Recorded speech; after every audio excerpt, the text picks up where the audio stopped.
फोड़ल फुलौना दोनों जाति के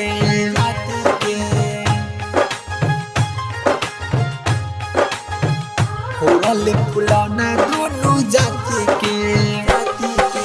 डीजे मनीष रक्सौल।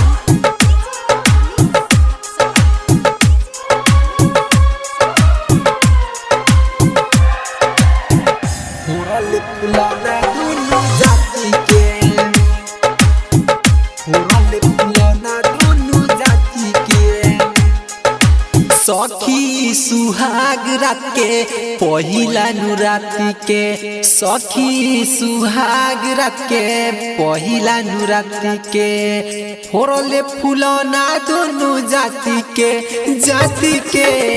फोड़ल फुलौना दोनों जाति के फोड़ल फुलौना दोनों जाति के सखी सुहाग रात के पहिला नुराती के सखी सुहाग रात के पहिला नुराती के फोड़ल फुलौना दोनों जाति के फोड़ल फुलौना दोनों जाति के फोड़ल फुलौना दोनों जाति के डीजे मनीष रक्सौल।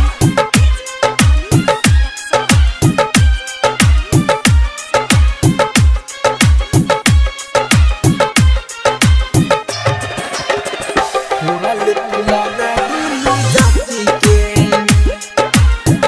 फोड़ल फुलौना दोनों जाति के सैया जी पहिले चढ़ गई मन रहे हमारो लड़ गई का हम कही ए सखी सैया के मनवा बढ़ गईल सैया के मनवा बढ़ गईल तनको न मन ले सैया हमारा बात के फोड़ल फुलौना दोनों जाति के फोड़ल फुलौना दोनों जाति के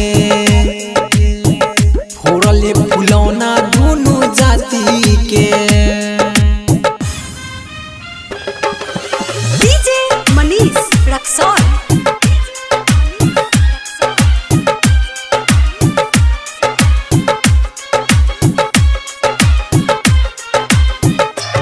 फोड़ल फुलौना दोनों जाति के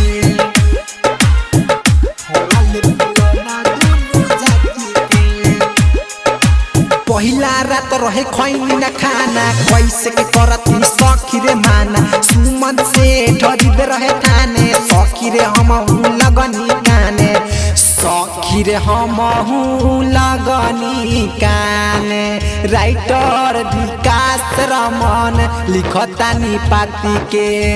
फोड़ल फुलौना दोनों जाति के